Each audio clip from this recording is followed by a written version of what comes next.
Hello everyone, today I'm here to talk about science and society, two very separate institutions in our world that are often tasked with working together, and as we'll see today, that can sometimes have some difficult conflicts that arise, especially in a digital era such as ours. In today's day and age, there are really few things that we can truly trust. Social media is always a bed for uncertainties and falsities. The internet, you really can't trust who anyone is or who they say they are, and there's uncertainty in many, many corners of our lives. But one of the few things that we can truly turn to as a solid foundation for truth is the world of science. Everything we learn is all factual, proven, experimentally proven facts. How could you sway something like that? And this is very important as well, because the perception of our world is something that allows us to feel confident and safe in our surroundings as we understand the world that we inhabit. Sounds pretty reasonable, right, to count on something so factual? Well, to a certain extent. These scientists in a perfect world of the norms of science would have no malintention of any kind and solely be researching just for the betterment and increasing of our knowledge. However, as the world of science becomes politicized and the world of politics becomes scientificized, it becomes increasingly more difficult to stay within those norms. We see this, for example, in the 3 Mile Island disaster, where a nuclear reactor was mismanaged and undiagnosed for its issues by several people off the coast of Pennsylvania, and therefore resulted in a partial nuclear meltdown.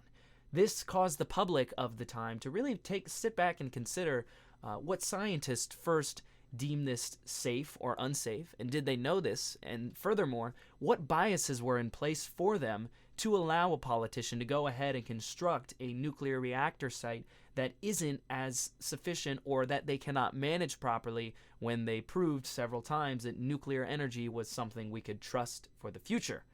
And especially for generations, this has been held in very high regard. Scientists have never really been questioned or proven wrong as fact, at least on the surface level.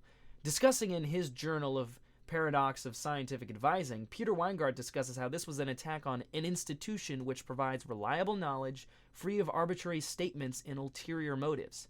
And as we move forward into a more technological age, we see that this politicization of science continues more and more to become a detriment to expertise and who creates truth.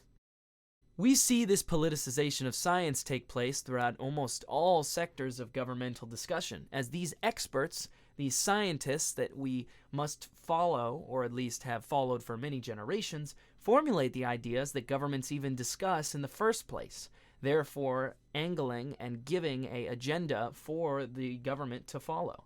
And as we continue into a more technological era where things become more based in science and more so based in technology as it surrounds every aspect of our life, we need to consult these experts more and more as governments go about figuring out how to govern people in a world where the digital technology parts of our lives are slowly integrating into every single aspect of the life we live. And once we notice this problem of expertise, there are two avenues to take to get back to a sense of truth.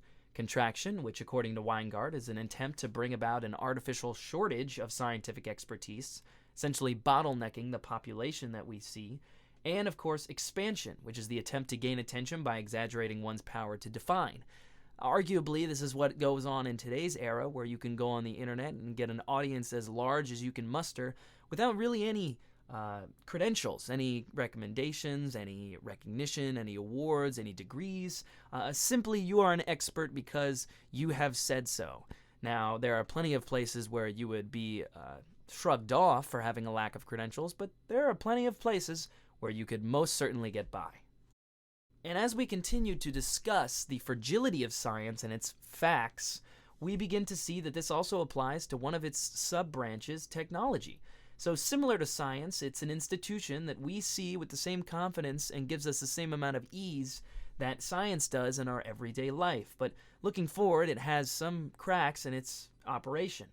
If you were to pick up a calculator and you were to even question whether or not the equation it gave was incorrect, you'd think that to be ridiculous. But unfortunately, similar to humans and science, all of these pieces of technology are open to risk, which, as Yasinov places in his very own discussion on the problems of prediction, that risk in this sense is not a matter of simple probabilities, but a part of the modern human condition woven into the very fabric of the process.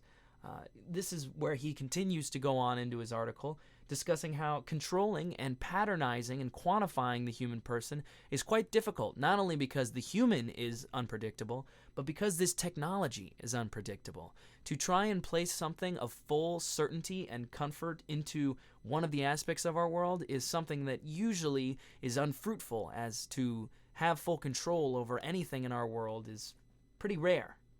Two great examples of this fragility and risk of technology I've mentioned are, first off, the Chernobyl meltdown, where the power levels of the reactor in this nuclear power plant were taken far too low and then immediately replaced, causing a positive feedback loop that resulted in an explosion of the reactor and leakage that will likely not be cleaned until the year 2065.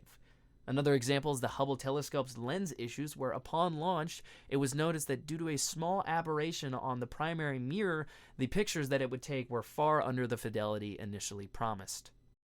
This issue of not being able to fully rely on technology is, unfortunately, usually responded to with something called the technology of hubris.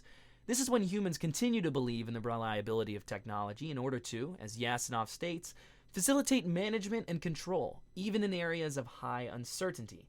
This is truly fascinating, as this societal assumption we take, that science and technology are concrete, shows how humans love to cling to things that bring them comfort and understanding of the world around them. We gravitate towards these things as they simply make sense and are secure.